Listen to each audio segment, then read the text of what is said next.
Today's topic is climate change. आज हम climate change को डिस्कस करेंगे। इसके अंदर हम क्लाइमेट चेंज के क्या कॉज हैं, क्या कॉन्सिक्वेंसेस हैं।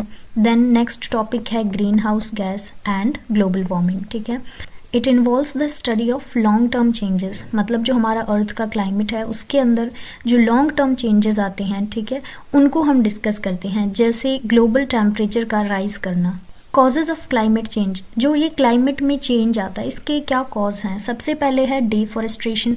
डिफॉरेस्ट्रेशन के अंदर जो फॉरेस्ट है या फिर जो वेजिटेशन वाला एरिया है वहाँ से उस वेजिटेशन को हटाकर, ठीक है, उस वाले पूरे रीजन को क्लियर कर दिया जाता है, चाहे वो किसी इंफ्रास्ट्रक्चर के लिए किया गया हो या फिर एग्रीकल्चर के लिए। ठीक है, इसको डिफॉरेस्ट्रेशन कहते हैं।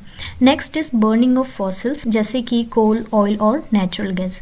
इन सब के बर्न होने से भी जो है हमारा जो टेम्परेचर है हमारे एटमॉस्फेयर का वो राइज करता है। Live stock farming. Live stock farming के अंदर जो मतलब एनिमल्स होते हैं, जो कैटल्स होते हैं, वो जब अपने फूड को डाइजेस्ट करते हैं उस टाइम पे वो मतलब डाइजेस्ट किए हुए फूड के अंदर मीथेन काफ़ी ज़्यादा प्रोड्यूस करते हैं। सो मीथेन भी एक रीज़न है क्लाइमेट चेंज का। यूज़ ऑफ सिंथेटिक फर्टिलाइजर्स, ठीक है, जो फर्टिलाइजर्स यूज़ किए जाते हैं एग्रीकल्चर के अंदर उनके अंदर नाइट्रस ऑक्साइड काफ़ी ज़्यादा होता है। ठीक है, next is industrial activities. Industrial activities की वजह से काफ़ी सारी ग्रीन हाउस गैसेस रिलीज़ होती हैं और ग्रीन हाउस गैस जो है ये एटमॉस्फेयर के टेम्परेचर को राइज़ करने में, बढ़ाने में सबसे ज़्यादा जो है मेन फैक्टर है। ठीक है, सो ग्रीन हाउस गैसेस के अंदर आती है मीथेन एंड नाइट्रस ऑक्साइड। ठीक है, तो ये कुछ कारण हैं जिसकी वजह से क्लाइमेट चेंज होता है। अब हम कुछ कॉन्सिक्वेंसेस देखेंगे कि क्लाइमेट चेंज होने की वजह से क्या कॉन्सिक्वेंसेस होंगे, क्या इसके प्रभाव होंगे। सबसे पहले melting ice caps and glaciers leading to raising sea levels. जब ग्लोबल टेम्परेचर राइज करता है, ठीक है, जैसे हमारे एटमॉस्फेयर का जो टेम्परेचर है वो जो है इंक्रीज़ हो रहा है, उसकी वजह से क्या होगा, काफ़ी ज़्यादा हीटिंग होगी और जो हमारे जो ऐसे रीजन्स हैं जो आइस कवर्ड हैं, तो वहाँ पर जो ग्लेशियर्स हैं, आइस है, वो मेल्ट होना शुरू होती है और अल्टीमेटली जब वो मेल्ट होती है तो वो रिवर्स की फॉर्म में ओशियंस के अंदर आता है वो पानी। ठीक है, और अल्टीमेटली ये वाटर सी लेवल को राइज करता है। और जब सी लेवल राइज करेगा, फॉर एग्जांपल यहाँ तक सी वाटर आता था, ठीक है, और ये वाला कोस्ट का रीजन है, यहाँ पर कम्युनिटीज़ या फिर लोग वगैरह रहते हैं। और अब क्या होगा कि जब ये वाटर धीरे धीरे क्या होगा, जब मेल्टिंग वगैरह होगी आइस वगैरह की, ग्लेशियर्स की, तो रिवर की फॉर्म में वाटर सी के अंदर आएगा, जिसकी वजह से अब ये पानी धीरे धीरे यहाँ तक पहुँच गया। ठीक है, तो यहाँ पर जो लोग रहते हैं उनको काफ़ी ज़्यादा प्रॉब्लम फेस करनी पड़ती है। Ocean acidification impact marine life, मतलब जो पानी के अंदर जितने भी लिविंग ऑर्गेनिजम्स रहते हैं उनकी लाइफ इससे काफ़ी इम्पैक्ट होती है, जैसे फिशेस हो गए या फिर coral reefs. Extreme weather events जैसे hurricane, droughts, floods, heat waves, ये सब काफ़ी ज़्यादा फ्रीक्वेंट हो जाती है और इंटेंस हो जाती हैं, मतलब काफ़ी जल्दी जल्दी आना शुरू हो जाती हैं।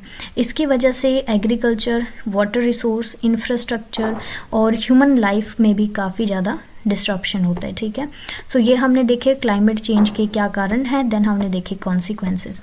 नेक्स्ट हमारा टॉपिक है that is green house gas. हमारे एटमॉस्फेयर के अंदर काफ़ी सारी गैसेस प्रेजेंट हैं जो हमारे एटमॉस्फेयर के टेम्परेचर को क्या करती हैं, इंक्रीज़ करती हैं। अब ग्रीन हाउस गैस का मेन सोर्स क्या है, ठीक है, सबसे पहले है कार्बन डाइऑक्साइड। देखो जो ग्रीन हाउस गैस सबसे प्रिवलेंट है वो CO2 है और ये एटमॉस्फेयर के अंदर लंबे टाइम तक रहती है। ठीक है, अब CO2 के मेन सोर्सेस क्या हैं, कहाँ से जो CO2 ज़्यादा प्रोड्यूस होती है। सबसे पहले हैं फॉसिल फ्यूल्स, इन सबको बर्न करने से, then deforestation, next is land use changes. ठीक है, सो इन सब की वजह से काफ़ी ज़्यादा CO2 प्रोड्यूस होता है जो एटमॉस्फेयर के सरफेस टेम्परेचर को रेज करता है। Next is methane. Methane emit होती है जब प्रोडक्शन और ट्रांसपोर्टेशन होता है कोल, ऑयल और नेचुरल गैस का। ठीक है, ये मेन कारण है। और कुछ एग्रीकल्चरल एक्टिविटीज़ हैं जिसकी वजह से मीथेन प्रोड्यूस होता है। इसके अंदर एंट्रिक फर्मेंटेशन इन लाइव स्टॉक और राइस कल्टीवेशन सबसे मेन है। ठीक है, राइस कल्टीवेशन, राइस एक ऐसी क्रॉप है जिसकी वजह से सबसे ज़्यादा मीथेन प्रोड्यूस होता है। नेक्स्ट जो गैस है, जो ग्रीन हाउस गैस है, ठीक है, डेट इज़ नाइट्रस ऑक्साइड। ये गैस एग्रीकल्चरल और इंडस्ट्रियल एक्टिविटीज़ की वजह से ज़्यादा प्रोड्यूस होती है और फॉसिल्स के बर्न करने से भी। ठीक है, एग्रीकल्चर के अंदर नाइट्रोजन बेस्ड फर्टिलाइजर्स को यूज़ करना भी नाइट्रस ऑक्साइड को प्रोड्यूस करता है। और कुछ ह्यूमन मेड गैसेस जैसे कि HFCs, hydrogen fluorocarbons, perfluorocarbons, then sulphur hexafluoride, ये काफ़ी ज़्यादा सिंथेटिक गैसेस हैं जिनको रेफ्रिजरेटर के अंदर, एयर कंडीशनिंग मतलब एसीज़ के अंदर और कुछ इलेक्ट्रॉनिक्स के अंदर यूज़ किया जाता है। इनकी मैन्युफैक्चरिंग में भी और एसी वगैरह के अंदर ये गैस प्रेजेंट होती है, ठीक है। सो ये जो गैसेस हैं ये कंट्रीब्यूट करते हैं पूरे जो एटमॉस्फेयर है उसके सरफेस टेम्परेचर को रेज करने में, ठीक है। Next topic is global warming. Global warming की वजह से अर्थ का जो एवरेज सरफेस टेम्परेचर है वो इंक्रीज़ होता है। ये ह्यूमन एक्टिविटीज़ की वजह से होता है और साथ ही जो ग्रीन हाउस गैस हैं इनकी वजह से भी ये ग्लोबल वार्मिंग की जो प्रॉब्लम है ये होती है। जैसे CO2, मीथेन, नाइट्रस ऑक्साइड, इनको हमने डिटेल में पढ़ा है। एक डायग्राम के थ्रू समझते हैं। जैसे ये हमारी अर्थ है और ये हमारी अर्थ के चारों तरफ एटमॉस्फेयर है। सोलर रेडिएशन अर्थ के एटमॉस्फेयर से होती हुई सरफेस तक पहुंचती है, ठीक है। उसके बाद क्या होगा, अब ये जो रेडिएशन है, अब कुछ रेडिएशन जो है वो तो एब्जॉर्ब हो गई, ठीक है, अर्थ के सरफेस पर, और कुछ रेडिएशन रिफ्लेक्ट बैक होकर एटमॉस्फेयर के अंदर वापस जाती है।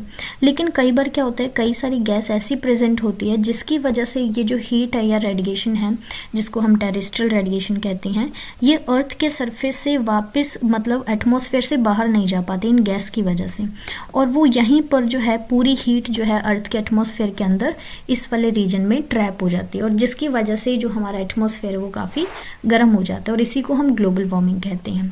अब ग्लोबल वार्मिंग के कौन कौन से कंट्रीब्यूटर हैं? सबसे पहले हमारी industrial activities, then burning of fossils and agricultural activities.